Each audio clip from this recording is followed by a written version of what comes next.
very good morning to our RANsquawk listeners. Welcome to the European Rundown for today, Tuesday the 7th of December. We've just headed through 10:30 now here in London, so a check round the markets and some of the market-moving news stories that we've seen so far today. Starting with the Asian session, we did see the Chinese Securities Journal, the newspaper, speculating that the PBOC could raise interest rates as soon as this weekend. Did initially weigh on the Shanghai Composite in the early part of trade, but a late rally managed to see that index finish in minor positive territory, albeit with the Nikkei down around 0.25% or so.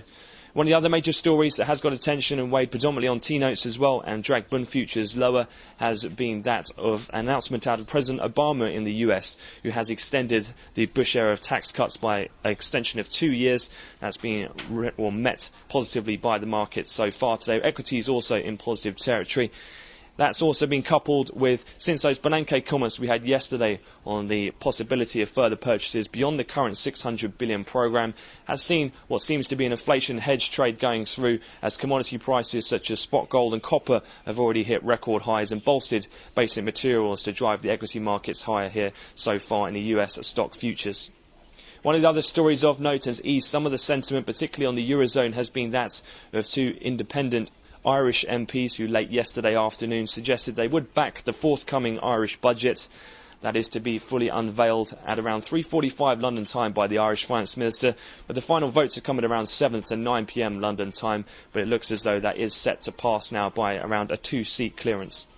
So euro is also trading firmer across the board, as too is cable with a generally weaker dollar with those firmer commodity prices. Looking forward in terms of the rest of the session, there's not much in terms of major economic data from the US. However, we do have the interest rates decision to come from the Bank of Canada. That's going to be due at 2 o'clock. Rates are expected to be maintained at 1%. We did overnight see the RBA maintain rates as expected at 4.75% in the Asian session. Other than that, we've got the API all inventory numbers after NYMEX pick close, and we've also got an auction from the US Treasury looking to do 32 billion in a 3-year note. That concludes the European opening wrap, so we'll have another update to come at the European cash equity close. For the time being, that's all from me, so I wish you all a great trading day.